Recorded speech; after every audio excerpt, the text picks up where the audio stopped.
Welcome to History Today, Episode 4, The History of the Joliet Public Library, Part 1.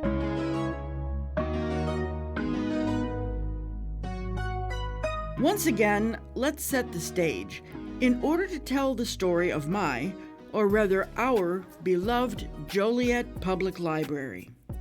The area that is now Joliet was first settled in the 1830s. In 1850, the population of Joliet was 2,659 people.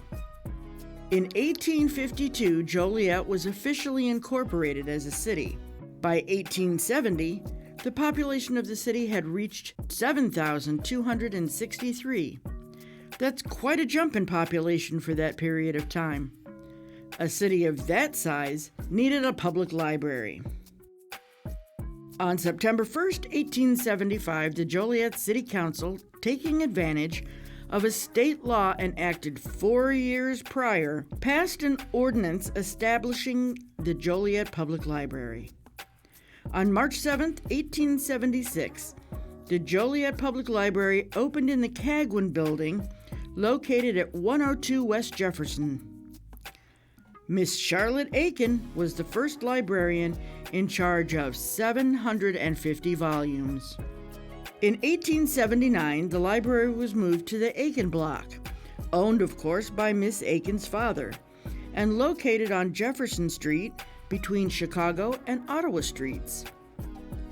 In 1899, the library was moved to the Gorman Building at 316 Van Buren, where it would remain until the opening of the new building on December 12, 1903. On August 9, 1898, plans were underway for a new city hall and library building. The library board had nearly $50,000 available for this project. The building site was on the northeast corner of Clinton and Ottawa Streets. On January 26, 1899, the library board authorized the purchase of that property. But it wasn't until May 24, 1902, that the library board selected the Chicago architectural firm of D.H. Burnham and Company to design the new library building. The firm's senior member, Daniel H. Burnham, will be remembered as the famous architect of the White City at Jackson Park during the Columbia Exposition. He also was the architect for a number of other buildings in Joliet. Colonel John Lambert, a prominent steel industrialist and member of the library board, made a donation of $42,000 to the building fund. At the time, another steel industrialist was donating money to have libraries built all over the United States. Apparently, Lambert let it be known that he would not allow another industrialist to build a library in his city. On September 3, 1902, the library board released the drawing of the library building. The building was a combination of Gothic and English Tudor architecture. On December 14, 1903, the new library building was opened to the public. On April 28, 1904, it was reported that the familiar statue of Louis Joliet by Sigrid Asbjornsen had arrived at the library, but was lying on the ground due to the fact that the rivet needed to attach the statue to the pedestal had been forgotten. It was noted that the missing rivet was expected to arrive 2 days later, which it did. On August 11, 1904, the Joliet paper reported that the Hiawatha tiles had been installed around the fireplace in the children's room. Librarian Kate Henderson believed that a room for children isn't quite as it should be without an open fire, and there is nothing which makes or mars the beauty of a room more than a fireplace. According to the 1905-1906 Joliet City Directory, the offices of the Board of School Inspectors were now housed in the Joliet Library. The school board offices would continue to be located in the library building until October of 1934.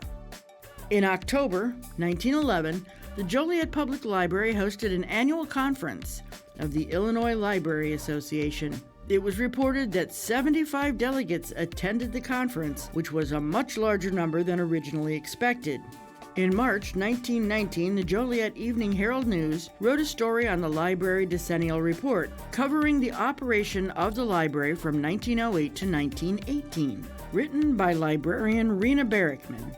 The paper noted the redecoration of the entire building, 654 feet of book shelving added, a fine stereopticon with a fireproof room built for its operation were many of the improvements. The paper also noted that the regular and occasional meetings have been held by no less than 29 associations of Joliet.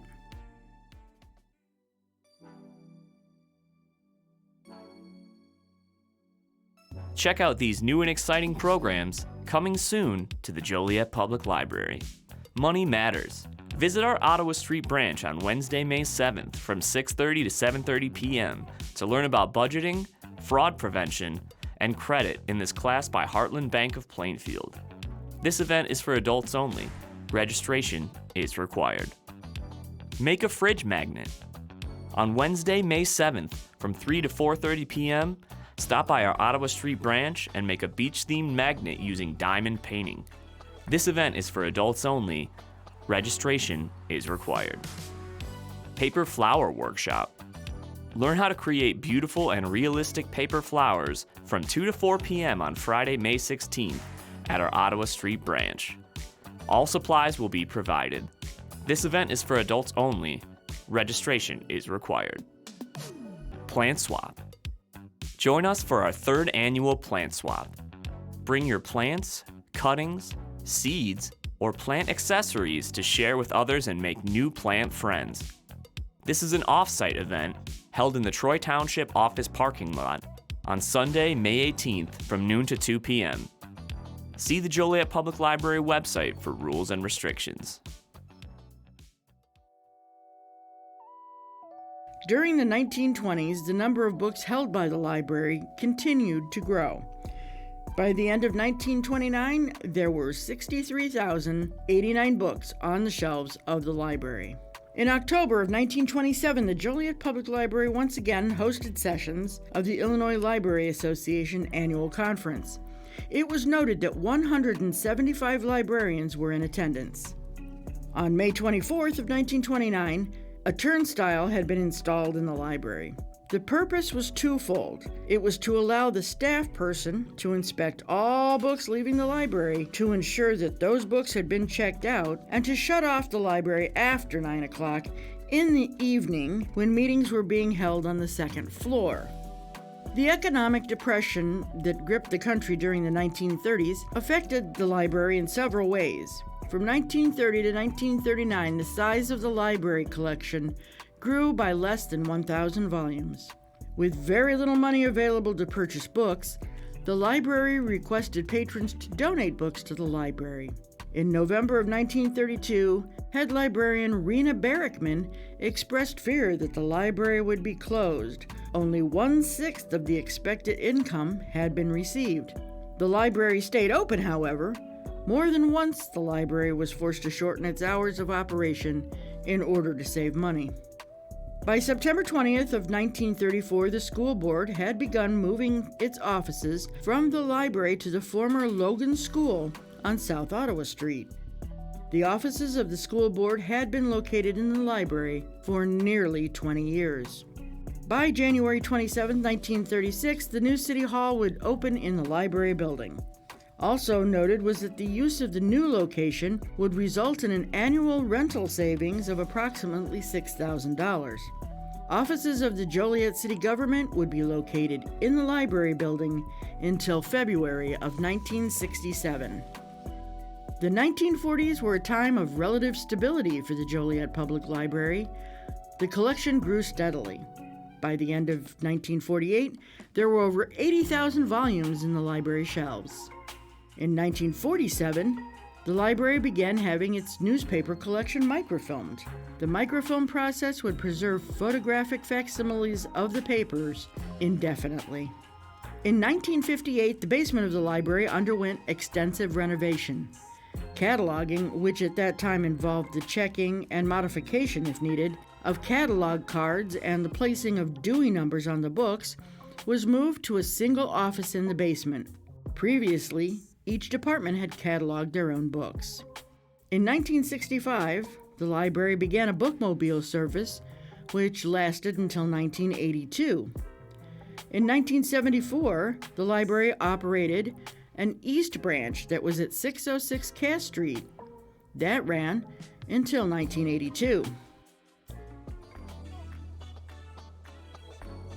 Check out these new and exciting programs coming soon to the Joliet Public Library.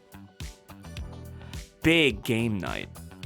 If you never thought it could get any better than a good old-fashioned game night at the library, think again.